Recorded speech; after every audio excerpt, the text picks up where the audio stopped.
चित्तेकाग्रता।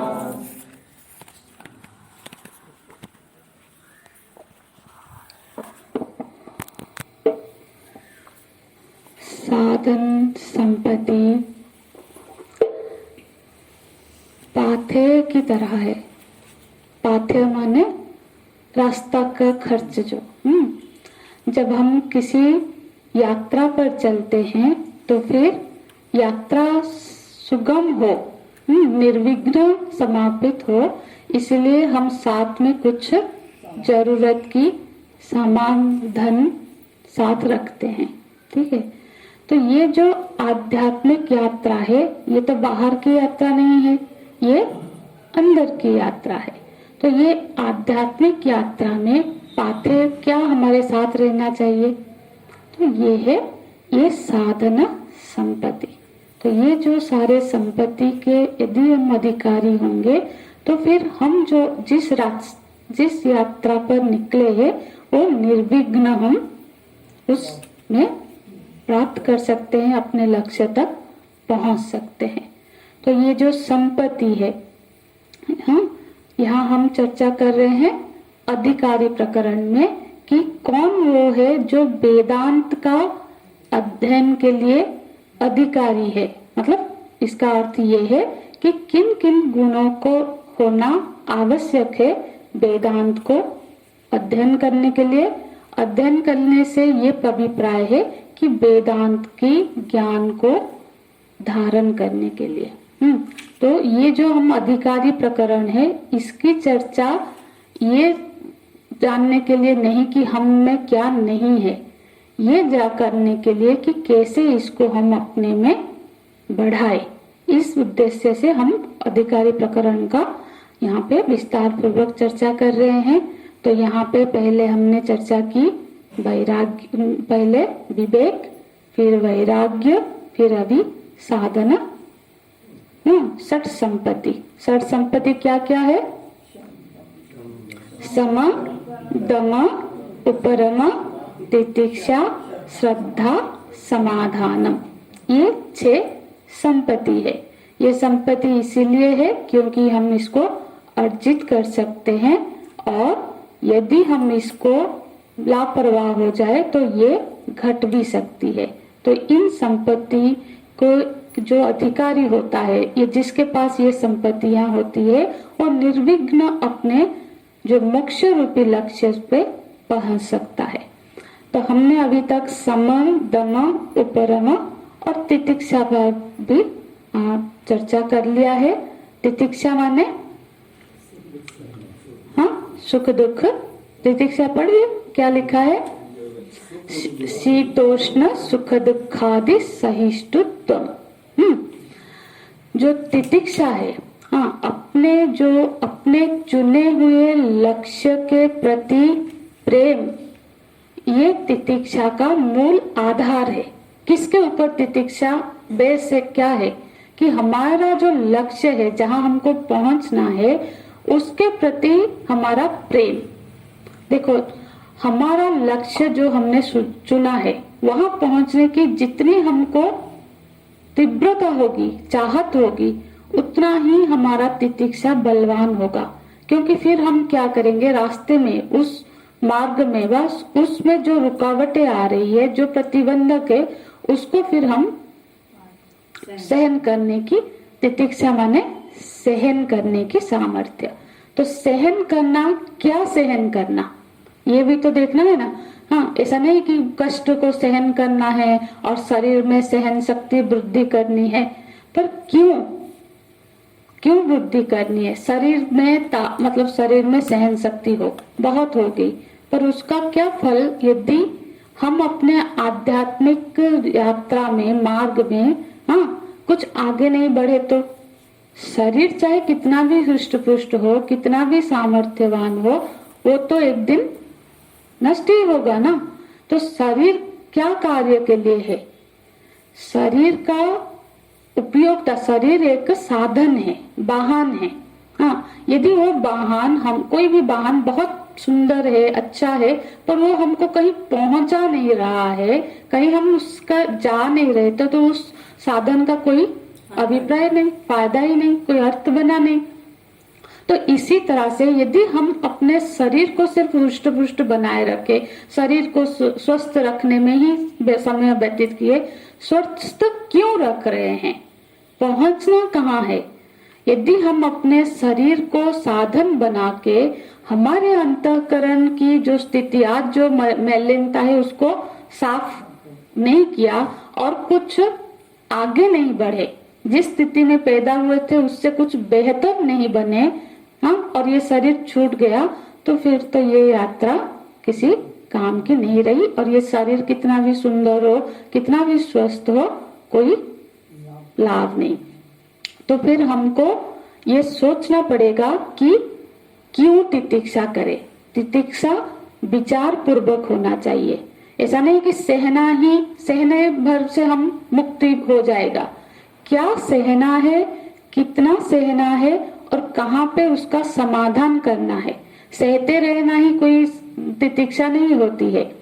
वहां सहना है जहां हमें ये लगे कि इसको सहकर जो समय, इसको यदि समाधान में हम लगेंगे तो ये हमारा पूरा समय ले लेगा और हम अपने जो लक्ष्य है उससे भटक जाएंगे। उस समय हम उसको सह के व इग्नोर करके हमको अपने लक्ष्य तक पहुंचना है। यदि छोटा मोटा कोई चीज है और हम उसको समाधान कर पाते हैं तो उस समस्या का, उस परिस्थिति को समाधान करके फिर साधना में बैठना चाहिए, साधना में अग्रसर होना है। तो यहाँ पे देखो, तितिक्षा में हमने चर्चा की कि तितिक्षा, कभी कभी तितिक्षा को ही हम तपस्या बोलते हैं। तपस्या कर रहा है तो तपस्या में भी एक लक्ष्य होता है। कोई यदि कोई तपस्या कर रहा है तो चाहे वो सिद्धि प्राप्त के लिए कर रहा है, भगवत दर्शन के लिए कर रहा है, या फिर कोई कामना की पूर्ति के लिए कर रहा है, पर कोई लक्ष्य है जिसके लिए वो उस तपस्या माने क्या, एक चीज को सहना, तो उसको उसने स्वीकार किया है कोई एक लक्ष्य की प्राप्ति के लिए। यदि तो बस दिखावे के लिए, कभी कभी प्रतिष्ठा प्राप्ति के लिए भी लोग तितिक्षा का, आप देखते होंगे कहीं कुंभ मेला आदि में बैठे हुए हैं, आग लगाए हुए हैं, कांटे पर चल रहे, यदि कोई उद्देश्य नहीं है तो ऐसी जो सहनता को हम तितिक्षा नहीं कहेंगे। क्योंकि तितिक्षा एक संपत्ति है, जो संपत्ति के अधिकारी होकर हम अपने लक्ष्य तक पहुंच पाएंगे। तो यहाँ तितिक्षा एक साधन है, संपत्ति है और साथ ही साथ एक सामर्थ्य है। और जो इस तितिक्षा रूपी सामर्थ्य के अधिकारी बनते हैं तो ये तितिक्षा दूसरे सामर्थ्यों को अर्जित करने में सहयोगी होती है ना। तो ये तितिक्षा का हमने पिछले कक्षा में भी बहुत सारे उदाहरणों के साथ चर्चा की थी। अभी आगे की संपत्ति क्या है? श्रद्धा। तो क्या बोलते हैं? श्रद्धा की दृष्टि। प्रश्न क्या है? श्रद्धा की दृष्टि। अब अभी तक हम सब क्या पढ़ रहे थे? तितिक्षा का सम कह, दम कह, इस तरह से पढ़ रहे थे ना। पर यहाँ पे क्या आ रहा है? श्रद्धा की दृष्टि, माने श्रद्धा क्या है नहीं पूछ रहे हैं। जैसे सम माने क्या, ये था। दम माने क्या, तितिक्षा का माने तितिक्षा क्या। पर यहाँ नहीं पूछ रहे कि श्रद्धा क्या, बोल रहे श्रद्धा की दृष्टि कैसे, किस रूप में होना चाहिए, किसके लिए, किसकी चर्चा हो रही है? साधक की चर्चा हो रही है। तो साधक के लिए, जो वेदांत का साधक के, उसके लिए श्रद्धा का क्या रूप होना चाहिए? तो इस प्रश्न से क्या समझ में आता है? ऐसी जब प्रश्न बदल गया ना यहाँ साधक का, तो इससे ये पता चलता है, एक तो श्रद्धा के कई प्रकार होंगे, इसीलिए क्या रूप हो वो पूछ रहे हैं। तो जरूर कई सारे श्रद्धा के रूप होंगे। और दूसरा, श्रद्धा से हम सब परिचित है, ये नहीं पूछ रहा कि श्रद्धा क्या है। जैसे कि बचपन से ही हम लोगों ने हमारे व्यवहारिक जीवन में सम हम नहीं सुने हैं इतना, दम, उपरम, ये सब शब्द इतना हम अभ्यस्त नहीं है। पर श्रद्धा कौन नहीं जानता है, सभी इस शब्द से परिचित है।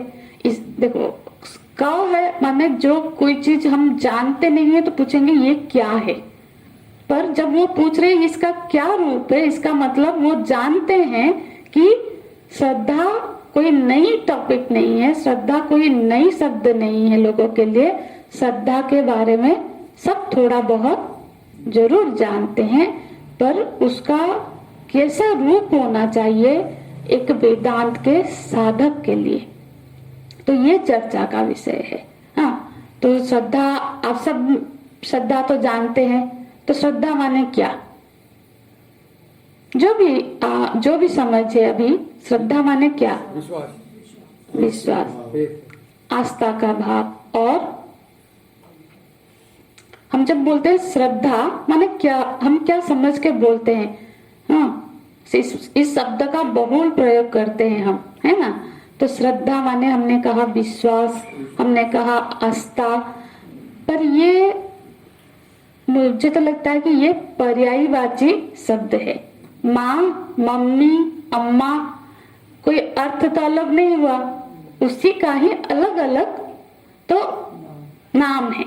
तो श्रद्धा हम कहते हैं ना, श्रद्धा माने अभी सिर्फ शब्द का देखो, सब किसी को हम प्रेम करते हैं उसके गुणों के कारण से, उसके गुण हैं बहुत, उससे हमें प्रेम भी है, गुणों के कारण से श्रद्धा भी साथ में रखती है। ठीक है, श्रद्धा गुणों के आधार पर, ठीक है, ये सब भी सही है। अब हम छोटा मोटा समझ के चलते, श्रद्धा माने आस्तिक की भावना। आस्तिक की भावना को हम यहाँ श्रद्धा, हम बहुत चर्चा करेंगे। तो ये मानकर हम अभी फिलहाल तो चर्चा को आगे लेते हैं। क्या है श्रद्धा? देखो हम बोलते हैं कि मेरी इस मंदिर में श्रद्धा है, बोलते हैं ना। मंदिर मतलब अभी हमारे यहाँ, हमारे ये जो पंचकुला ग्राम का ग्राम देवी है, कौन? मनसा देवी, माता मनसा देवी, ये हमारे इष्ट मतलब यहाँ के ग्राम देवते रहते हैं। जब भी कोई भी पूजा करो, अब बात उठी तो मैं बता देती हूँ, तो एक उनकी जरूर स्मरणा होनी चाहिए, क्योंकि उनके सानिध्य में हम पूजा करें। चाहे हम शिव जी की भी पूजा करें, तो इसलिए जब संकल्प करते हैं माता मनसा देवी जी का नाम लेते हैं। तो हम जब बोलेंगे कि माता मनसा देवी जी के मंदिर में मेरी बहुत श्रद्धा है, तो फिर इसका क्या मतलब हुआ? विश्वास, दृढ़ विश्वास, श्रद्धा है माने हम क्या मीन करते हैं? हम ये मीन करते हैं कि वहाँ सिर्फ माता जी का एक पत्थर का मूर्ति नहीं है, वहाँ माता जी विराजमान है। वहाँ उस सत्ता को की अस्तित्व को हम स्वीकार करते हैं। हम वहाँ की कि माता जी वहाँ बैठे हुए हैं, हम जा रहे हैं उनसे मिलने, उनको जो भी हम प्रार्थना करेंगे वो सुनेगी और उसका वो समाधान कर लेगी। तो हम श्रद्धा करते हैं माने हम उसको सिर्फ एक मूर्ति के रूप में नहीं, एक चैतन्य सत्ता के रूप में उसको स्वीकार करते हैं, तब भी बोलते हैं श्रद्धा है।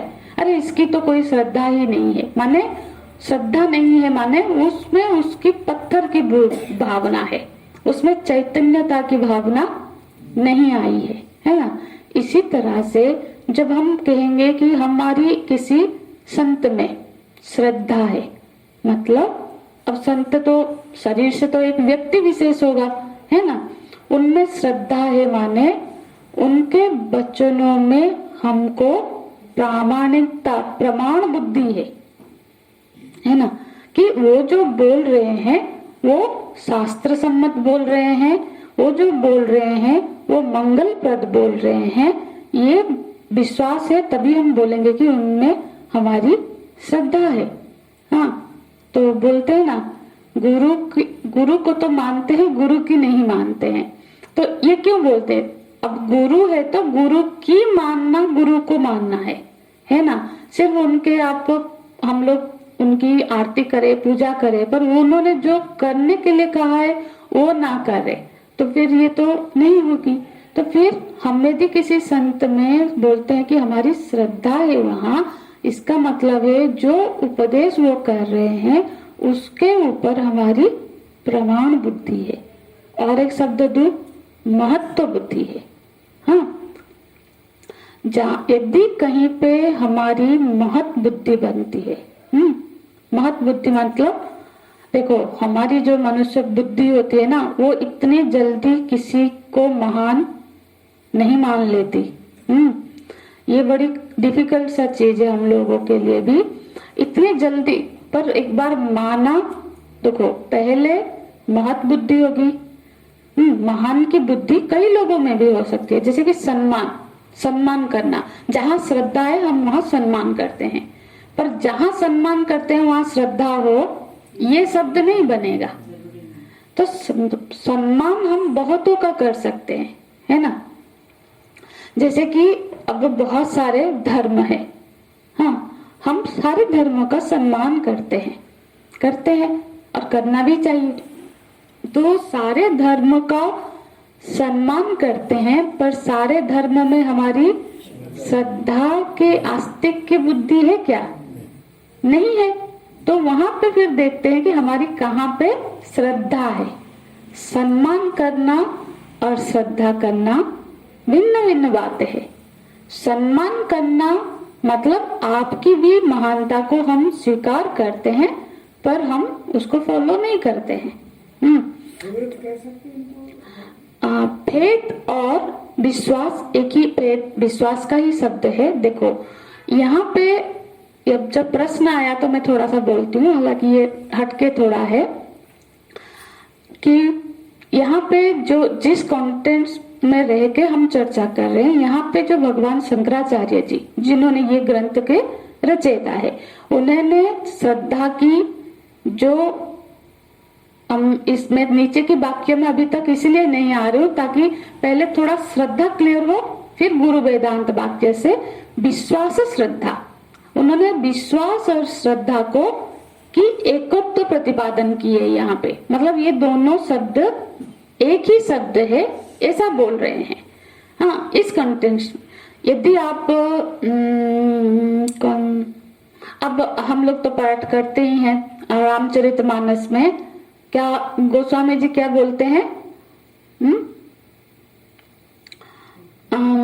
श्रद्धा विश्वास रूपिणी, क्या है वो श्लोक? है ना, एक जगह पे जब शुरुआत होती है और श्लोक मंगलाचरण होता है, हाँ, तो भवानी शंकरो वंदे श्रद्धा विश्वास रूपिणी। यहाँ पे देखो उन्होंने श्रद्धा भी कहा, विश्वास भी कहा, किंतु भगवान शंकराचार्य जी श्रद्धा की परिभाषा में विश्वास ला रहे हैं। हाँ, ये अलग बात है, ये एकत्व की बात है।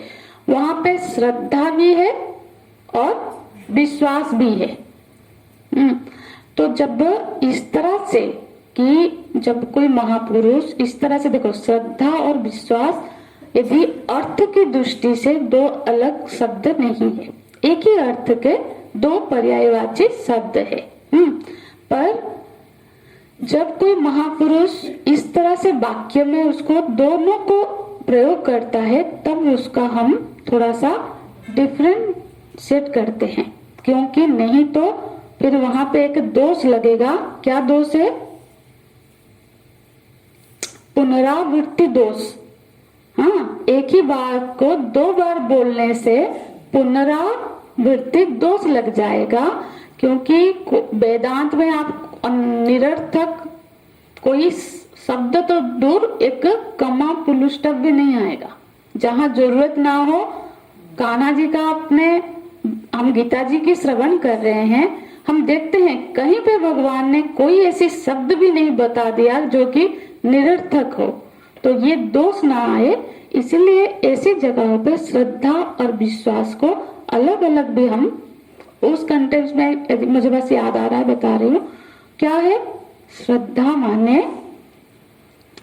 जो परोक्ष तत्व है, जो तत्व परोक्ष में है, हाँ, उसके प्रति आस्था को बोलते हैं श्रद्धा।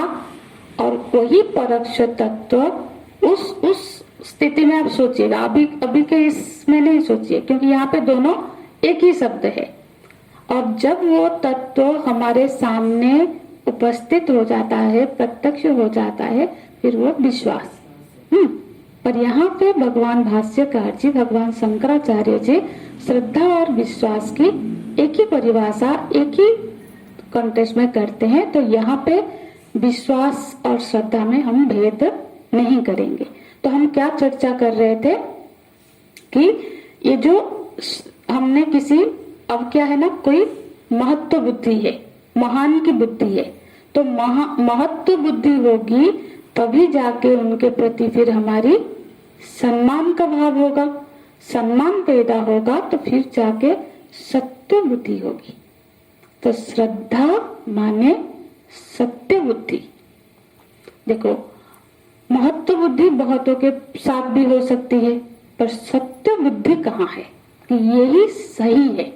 जैसे अनेक ग्रंथ है, अनेक शास्त्र है, हाँ, वेद है, कुरान है, बाइबल है, जो भी, पर हमारी सत्य बुद्धि कहाँ पर है? वेद में जिसकी सत्य बुद्धि है, यहाँ वेदांत का अधिकारी में हम उस पर पढ़ेंगे। तो सत्य बुद्धि सिर्फ एक जगह पे बनती है। ऐसा नहीं है कि सत्य बुद्धि भी हर कहीं बने, तो फिर तो कहीं पहुंच नहीं पाएंगे। मानो कि आप कई मार्ग पकड़ लिए, तो सत्य बुद्धि कहाँ है? तो वो हमारी श्रद्धा है। तो देखो, हम लोग, और श्रद्धा एक स्वाभाविक वृत्ति है। ऐसा कोई नहीं है जिसके अंदर कोई श्रद्धा का भाव ना हो। श्रद्धा होती है, पर देखना है कि कहाँ पर है। श्रद्धा एक नैसर्गिक चीज है। और जैसे कि हम गीता जी में भी पिछले कक्षा में चर्चा कर रहे थे, वहाँ क्या था वो शब्द, कोई याद कराओ? श्रद्धावान लगते ज्ञान। नहीं, हम जो लास्ट कक्षा में क्या चर्चा कर रहे थे कि हम अपना श्रद्धेय किसको चुने। फिर क्या होता है ना, जहाँ श्रद्धा होती है वहाँ फिर हम उसके जो गुण है उसको फिर हम अनुकरण करने लगते हैं। तो भगवान ने वहाँ, बिल्कुल बिल्कुल, मैं यही सुनना चाहती थी कि वहाँ श्रेष्ठ बुद्धि कहाँ पे है, यहाँ पे उसी का ही एक शब्द है श्रद्धा। हाँ, तो जब श्रद्धा होता है, अब हमारे पास श्रद्धा तो है, हमारी कोई श्रद्धेय नहीं है, माने श्रद्धा अभी कुमारी है, किसी को वरण नहीं किया हमने, है ना। तो श्रद्धेय होना जरूरी है। अब श्रद्धेय और आइडियल ये अलग बात है। जैसे कि ये सही, अच्छे हैं, ये भावना तो बहुतों के साथ हो सकती है, महत बुद्धि तो बहुतों के साथ। हम बच्चों से पूछते हैं ना, आपके आइडियल कौन है, तो पहले तो बच्चे बोलते थे आप और हमारे जमाने में भी तो हम तो महात्मा गांधी ये सब बोलते थे। आज पता नहीं आज के बच्चे किनको बोलते हैं। तो फिर क्या होता है, जहाँ महत्व बुद्धि होती है उनको हम अनुकरण करने लगते हैं, ना, उनसे प्रभावित होने लगते हैं। और फिर इससे भी आगे की बात है श्रद्धा, मतलब सत्य बुद्धि हो गई कि ये जो बोल रहे हैं यही सही है ना। छोटा बच्चा होगा, स्कूल गया है, मतलब नया, तो उसके टीचर ने उसको सिखाया कि हमारे शरीर में क्या क्या है, हाथ है, नाक है, आंख है। हाँ, वो घर आया, उसकी माँ डॉक्टर है, फिर वो बोले पता क्या मतलब आपको पता है शरीर में क्या क्या होता है? तो माँ बोलेगी हाँ, ऐसे सारे अंदर की, आपको तो कुछ नहीं आता है। हाँ, शरीर में आंख होती है, हाथ होती है। देखो, क्योंकि उसकी श्रद्धा कहाँ है ना। और उस समय हमको उसको बड़ा, हाँ बिल्कुल बेटा, जैसा टीचर बोल रहे वही सही है। शरीर में ये मतलब आपकी किडनी होती है, वो उसने तो वो नहीं सिखाया है ना, उसने सिखाया कि आंख होती है, कान, आपको नहीं आता है, यही सही है क्योंकि मेरे टीचर ने ये मेरे को बताया है। तो ये होती है श्रद्धा। वहां फिर हम ये नहीं, मतलब वो उन्होंने बोला है, मतलब ये सही ही है। जब ऐसी भावना हमारी होने लग जाए तब हमको लगने लगे कि यहाँ पे हमारी श्रद्धा है। और श्रद्धावान लभते ज्ञानम, जिसके अंदर ऐसी श्रद्धा की संपत्ति आ गई वो फिर ज्ञान भी लाभ कर देता है।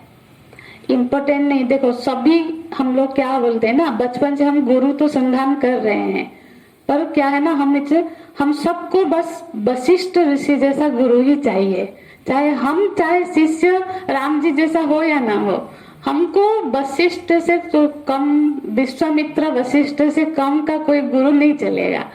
तो इस चक्कर में क्या हो रहा है ना, हम ऐसे ही बिना गुरु के, तो जो जहाँ श्रवण हो रहा है तो यहाँ इसीलिए श्रद्धा की कैसी श्रद्धा होनी चाहिए इसकी चर्चा करके अब भगवान शंकराचार्य जी क्या बोल रहे हैं।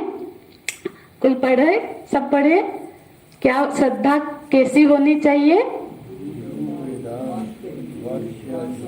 विश्वास, गुरु वेदांत वाक्यादिषु विश्वास श्रद्धा।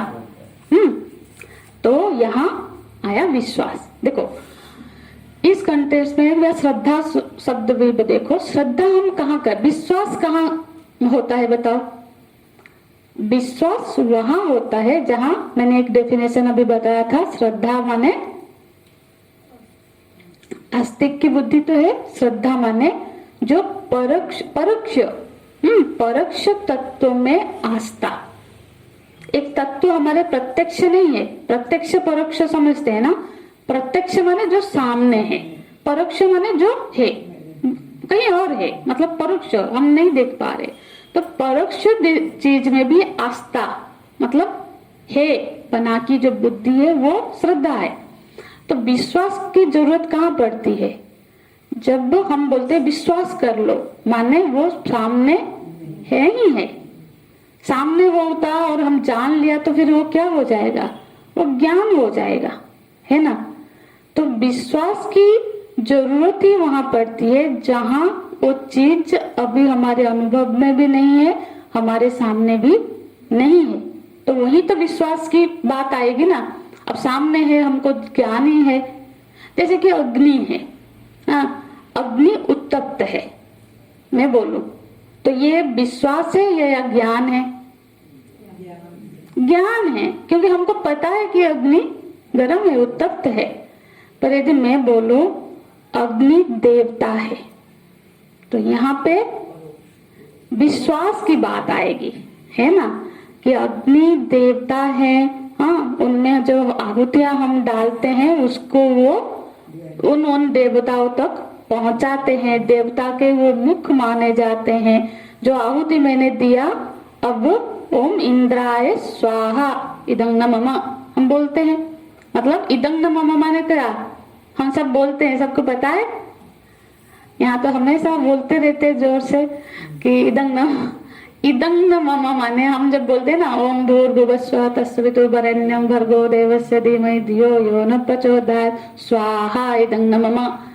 आपने ये आपका है, मेरा नहीं है। हाँ, ये जो दे दिया मेरा नहीं, आपका है। इदं न मम, मेरा नहीं है। तो ऐसे बात उठी तो मैं सोचती हूँ ये चीजें भी आपके नजर में हो। तो और स्वाहा माने, और हमेशा आहुति तभी डालनी चाहिए जब ये शब्द हो स्वाहा, मतलब उनका मुंह खुला है, आप खिला रहे हो, मुंह बंद है तो इधर उधर जाएगा ना, तो मुख में जाए। तो वहां पे क्या है ना, हम उनको देवता मानते हैं, विश्वास करते हैं, इसीलिए अग्नि जी देवता है, यहाँ विश्वास की जरूरत है ना। तो भगवान यहाँ पे क्या बोल रहे हैं? गुरु और वेदांत वाक्यादिषु विश्वास श्रद्धा है।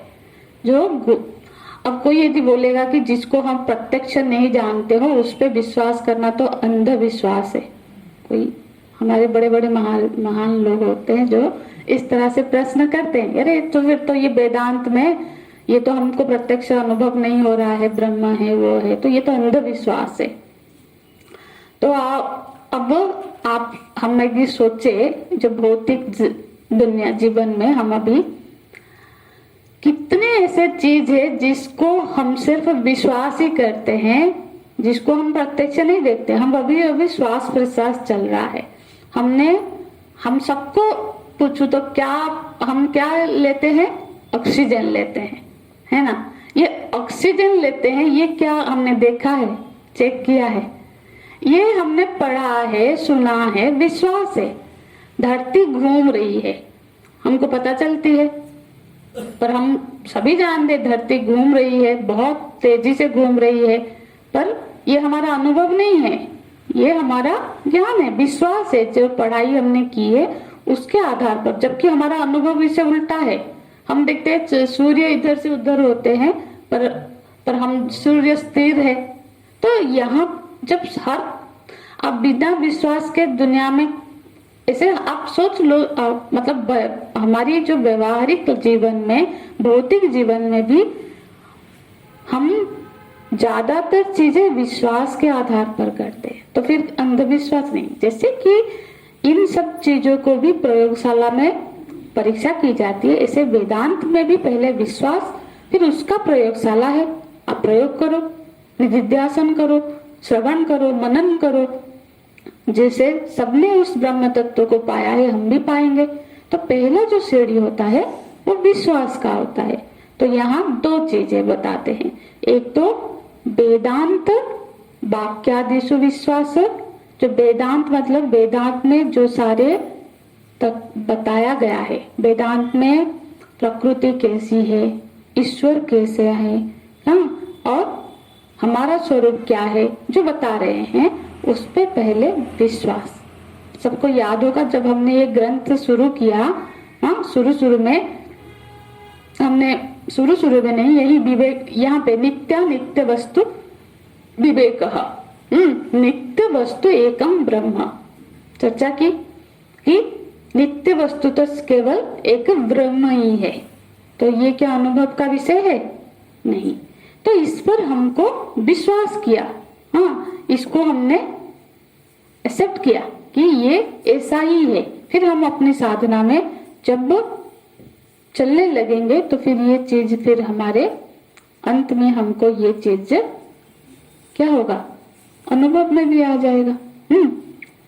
तो यहाँ दो चीजें हैं गुरु वेदांत वाक्यादिषु विश्वास में। एक तो वेदांत के वाक्य में विश्वास, और दूसरा जो वेदांत को हम कैसे जान रहे, श्रवण करके जान रहे हैं, जो बोल रहा है उस पर विश्वास। ये दोनों घटनाएं नहीं घटेगी तो फिर वो ज्ञान हो जाएगा, अनुभव और ज्ञान नहीं हो पाएगा। हमको जो पढ़ रहे हैं उस विद्या पर विश्वास, और जो पढ़ा रहे हैं उनकी वाणी पर विश्वास।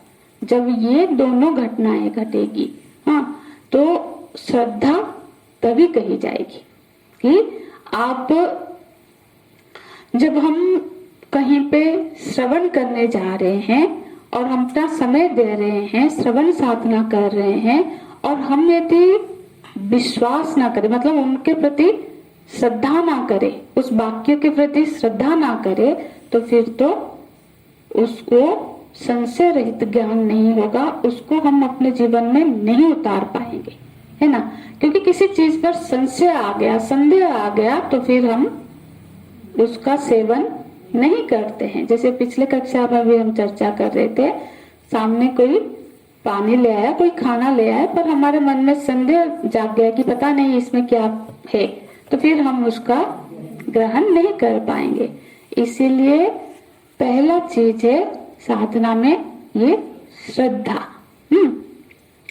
तो यहाँ पे गुरु और वेदांत दोनों पे श्रद्धा हो, कि वेदांत में जो बताया गया है वो अल्टीमेट ट्रूथ है, वो वही सत्य है, ऐसा विश्वास हो। और जो पढ़ा रहे हैं, जो हम समझा रहे हैं, जो हमारे गुरु परंपरा है, तो उस पर भी हमारी आस्था हो, तभी जाके ये जो लक्ष्य, मुक्ति के लक्ष्य की कामना से यहाँ जब हम आ रहे हैं, घर से निकल के शास्त्र पढ़ने की कोशिश करें, शास्त्रों को समझने की कोशिश करें, इसका मतलब हम सब साधक है, हम यहाँ पे सत्संग कर रहे हैं, अपनी साधना कर रहे हैं, चर्चा कर रहे हैं, ताकि हम इसको समझ के अपने जीवन में उतारे और हम उस मोक्ष रूपी फल को प्राप्त करें।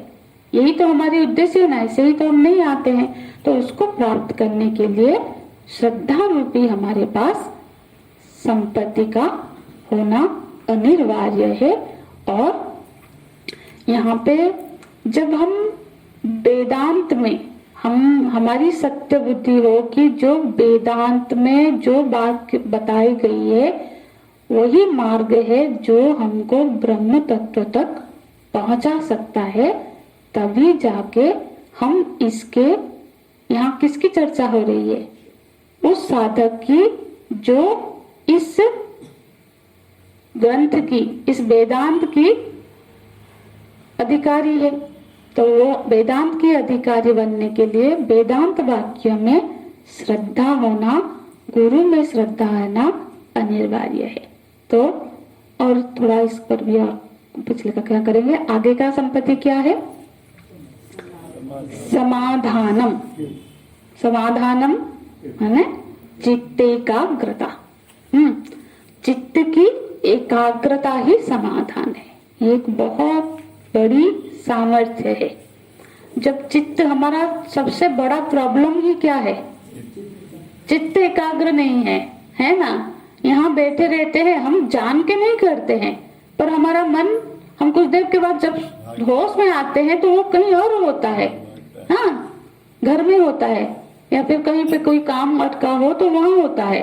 तो ये चित्त की एकाग्रता का जिसको अभ्यास हो गया, चित्त को एकाग्र कर लिया, माने वो साधना में एक बहुत बड़ी सामर्थ्य है। जब एकाग्र चित्त होगा, उपलब्ध चित्त होगा, तो उसको हम अपने लक्ष्य में, अपने चुने हुए विषय में लगा सकते हैं।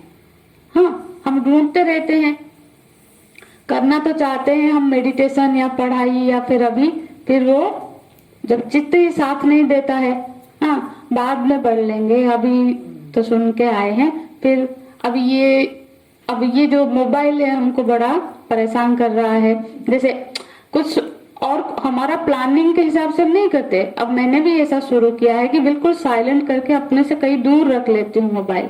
नहीं तो फिर क्या है ना, तुम आएगा और कुछ मैसेज आया, फिर उस मैसेज कोई कारण होगा, उसको फिर फोन करो, उसका करो, तो फिर चाहे वो कुछ भी हो जाए। अब तक कर रहे थे क्योंकि अभी बहुत काम था और वो सब जरूरी था। मैं नहीं चाहती थी कि मेरे वजह से कोई काम 1 मिनट भी डिले हो, पर अभी शायद गुरुदेव की बड़ी कृपा है कि अभी ऐसी स्थिति है कि फोन दूर रखा जा सके।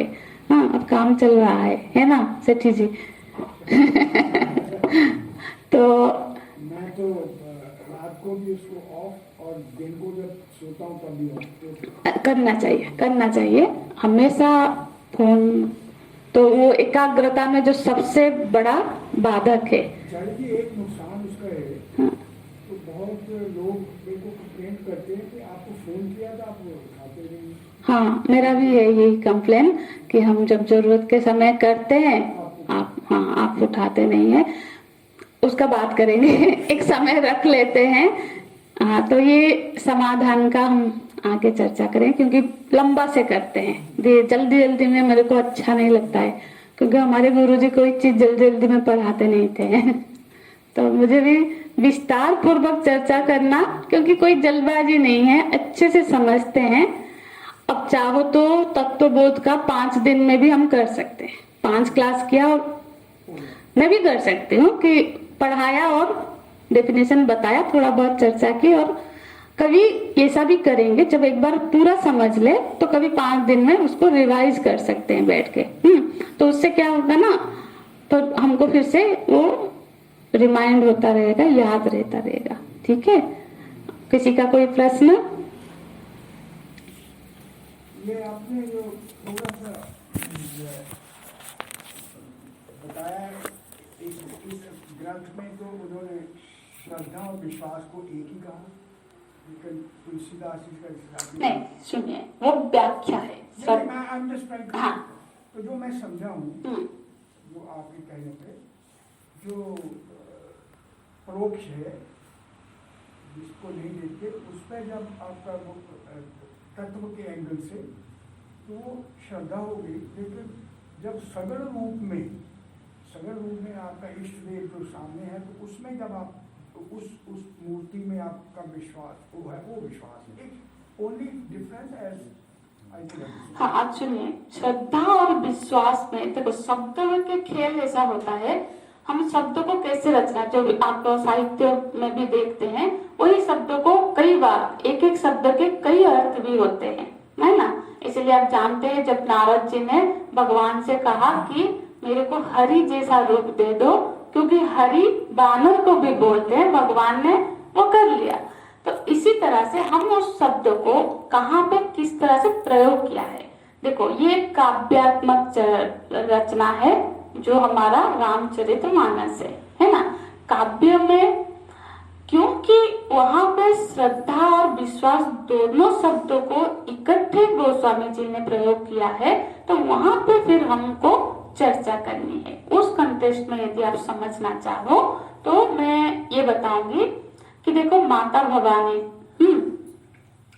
जो उनको क्या था, श्रद्धा तो था कि भगवान नारायण है, उससे मतलब जो शिव जी के आराध्य भी है, नारायण है और वो अवतार लेते हैं, ये श्रद्धा है उनको। पर ये जो राम जी है अभी शोकाकुल है, रो रहे हैं, यही वो है, ये विश्वास नहीं था। तो श्रद्धा और विश्वास की डेफिनेशन के लिए मुझे अभी ये एक उदाहरण याद आ रहा है। तो देखो श्रद्धा है कि भगवान है, भगवान अवतार लेते हैं, हाँ, पर ये जो अभी राम जी के रूप में मेरे सामने बैठे हैं ना, ये वो नहीं हो सकते। श्रद्धा होते हुए भी विश्वास नहीं है। तो यहाँ पे श्रद्धा और विश्वास में हम फर्क कर सकते हैं। पर यहाँ पे जो अभी जब हमने चर्चा की, वहां डेफिनेशन ही श्रद्धा की क्या है, तो वो बोल रहे हैं गुरु और वेदांत वाक्य में विश्वास ही श्रद्धा है। ऐसा नहीं कि तुम विश्वास ना करो, बोलो कि मेरी तो आप पे बड़ी श्रद्धा है, पर आपने जो ये कहा ना, ये मेरे को ठीक नहीं लगता है, तो फिर तो शंकराचार्य भगवान बोल रहे हैं फिर वहां पे श्रद्धा नहीं है। गीता जी पे जी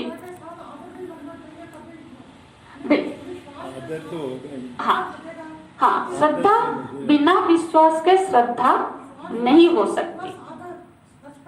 हाँ, तो बिना श्रद्धा के मतलब जो विश्वास है, विश्वास यदि ना करो और बोलो कि श्रद्धा है, तो ये शायद पूरा सही वाक्य नहीं होगा। क्योंकि देखो हम लोग बिना जब बोलते हैं, ऐसा नहीं कि हम झूठ बोल रहे हैं, हम जान नहीं पाते, बोलते हैं ये शब्दों से हम आपकी तो बड़ी श्रद्धा करते हैं, ये तो अंदर की बात है जो कि हमको फिर सोचना चाहिए कि सच में मैं श्रद्धा कर, हम गीता जी पे श्रद्धा करते हैं और गीता जी की वाक्यों पे क्वेश्चन मार्क करें, तो इसका मतलब यही है कि उस गीता जी में अभी पूर्ण श्रद्धा नहीं पैदा हुई है। क्यों नहीं हुई है? क्योंकि वो उनको संपूर्ण रूप में नहीं जानता है, अज्ञान के कारण श्रद्धा नहीं है ना। अभी हमारे सामने भी बहुत संत पुरुष होंगे, पर हमारी उन पे श्रद्धा नहीं हुई है क्योंकि हमको उनकी संतत्व की पहचान नहीं है ना। तो यहाँ पे क्या होता है, विश्वास और श्रद्धा में एक सूक्ष्म डिफरेंस लकीर है, हाँ, जो कि बिल्कुल ऐसे स्थूल आंख से देखा नहीं जाएगा। बहुत हम उसको फिर पोस्टमार्टम करेंगे तो छोटा सा एक श्रद्धा और विश्वास में हम थोड़ी सी फर्क कर सकते हैं। हाँ हाँ, बिल्कुल, हाँ, आदर भी नहीं लगेगा तो फिर क्या होता है। देखो ये सारी जो संपत्तियां है ना, हम किसके लिए पढ़ रहे हैं? अपने लिए पढ़ रहे हैं कि हमारे अंदर हो, है ना। तो फिर इसका मतलब क्या है, ये हमारे लिए बेनिफिटेड है। हम अब जो गुरु है या कोई भी महापुरुष है, हम उन पे श्रद्धा करें ना करें उनको कोई फर्क नहीं है। बात है कि जैसे श्रद्धा जैसी एक संपत्ति के हम अधिकारी हो जाते हैं, तो फिर क्या होता है, जब श्रद्धावान हो जाते हैं तो फिर क्या होता है, जो श्रद्धा, आपकी श्रद्धा ही आपको ज्ञान पहुंचा देती है, उनमें देवत्व की दर्शन। अब आपको मूर्ति, मंदिर, हमारे ही मंदिर की बात कर लो, दो व्यक्ति है, हाँ, किसी की उस मूर्ति में पत्थर की भावना है और किसी की भगवान की भावना है, और वो भगवान भाव के उनमें वो भगवान का दर्शन करके चला गया, और एक आया, अरे सुंदर मूर्ति है, कलर अच्छा है, ऐसा है, ऐसा मूर्ति दर्शन करके चला गया। तो वो है तो वहां पे वही, तो किसने क्या दर्शन किया, जिसमें श्रद्धा है उसने भगवान की दर्शन कर लिया उसी जगह पे जहां दूसरा सिर्फ एक पत्थर का सुंदर एक कलाकृति को दर्शन करके चला गया। तो ये भिन्नता है। आचार्य जी, एक साधक से मैं एक्चुअल स्टेट उसका माइंड बताता हूँ। भागवतम, हम लोग उसमें क्या विश्वास और क्या श्रद्धा रखते हैं, उनका क्या, वो ये बिलीव करते हैं नारायण भगवान सब अवतार लेते हैं, कृष्ण अवतार लिया वो सब उसमें, लेकिन अब उनका कमेंट सुनो। आई हैड टू, मतलब जो मेरे अंदर थी, I had to snub that gentleman. उन्होंने कहा ये भागवत में ऐसी खड़े बेकार सी स्टोरियाँ लिख रखी हैं, बिल्कुल बिलीव नहीं। This is the comment given by that साधक। मैंने कहा, मैंने एक लाइन में कहा, क्योंकि आपको पूरा उसका ज्ञान नहीं है तो आप ऐसा विचार नहीं, सारे पुराणों में ऐसी कहानियां हैं जो कि जिसके ऊपर हम लोग बिलीव नहीं कर सकते। तो एक दो दफा नहीं, कई दफा सुनिए, यहाँ पे क्या है, मेरी बहुत सहानुभूति है उन भद्र व्यक्ति के प्रति। उनको कोई गुरु नहीं मिले हैं। जब भागवत को समझाने वाला कोई मिल जाएगा ना, तब जाके भागवत क्या है वो समझ में आएगा। अभी कोई भी ग्रंथ, अब यही तत्वबोधि से ही कोई बिल्कुल लेमन आया और पढ़ा, उसको क्या ये क्या लिखा है, हाँ, सूक्ष्म शरीर, कारण शरीर, स्थूल शरीर, हाँ, फालतू, हाँ, पर यदि वो क्लास आ जाए, बैठ जाए, हाँ, तो क्या बोले हैं, जब उस पर भगवान की कृपा हो जाए, राम कृपा बिनु मिले न संता, अब गुरु भी बोल लो। तो इसलिए कोई बात ये करते हैं ना कि ये संत फकीर ऐसा कृपा कर ले कि ये भवसागर पार हो जाओ, कोई ऐसा गाना मैंने सुना था, मुझे याद नहीं। तो ये होता है जब वो उस पर, उसी व्यक्ति पर जब भगवत कृपा हो जाएगी, तो तब तक क्या करना चाहिए, ऐसे सिर्फ विश्वास कर लेना चाहिए, श्रद्धा तो बनेगी। पहले क्या करना है कि चलो सुनते हैं कि ये क्या है। जब इस चीज को सब इतना भी भाव यदि अंदर आ जाए और वो सुनने लग जाए, तो फिर क्या होगा, फिर चमत्कार उसके जीवन में घट जाएगा कि जिसको वो कहानी मान रहा था उसका रस आस्वादन करने के लिए वो घूमता फिरेगा, यहाँ से वहां, कहीं भागवत हो रही तो वहां दौड़ेगा। ये घटना घटेगी जब उस पर कृपा के पात्र भी बनना पड़ता है। भगवान कृपा करते हैं पर उस कृपा के हमको थोड़ा योग्य बनना पड़ता है कि भगवान हम पे ऐसी कृपा करे। तो ऐसे जो होते हैं, जो इस तरह से बोल देते हैं, वो अज्ञानी है, क्योंकि अभी उनको कोई समझ नहीं है शास्त्र की, और उनको कोई गुरु नहीं मिल पाया है, कोई समझाने वाला नहीं मिल पाया है। तो मैं तो यही प्रार्थना करूंगी कि सबको किसी ना किसी, मतलब सबको गुरु की प्राप्ति हो, क्योंकि ये घटना जीवन में सबसे मंगलप्रद घटना है कि हमको मार्गदर्शक कोई मिल जाए। ऐसी कोई, जो बोलते हैं ना कि कोई प्रश्न किया कि भगवान कृपा करते हैं, ये कैसे पता चलेगा? तो उन्होंने कहा, जब तुम्हें कोई संत मिल जाए, कोई ऐसा कोई मिल जाए जो तुम्हें मार्गदर्शन करा सके, तो सोच लेना कि भगवान की कृपा है, यही कृपा है। भगवान और क्या कृपा करेंगे, है ना? उनको उन तक पहुंचाने के लिए किसी को मिला दिया। तो ऐसी संयोग जिसके जीवन में बन जाता है, तो फिर उनसे ऐसे अपराध नहीं होते हैं कि वो शास्त्र की निंदा करे। हरि ओम तत्सत। ओम पूर्णमदः पूर्णमिदं पूर्णात् पूर्णमुदच्यते पूर्णस्य पूर्णमादाय पूर्णमेवावशिष्यते। ओम शांति शांति शांति। हरि ओम श्री गुरुभ्यो नमः। हरि ओम।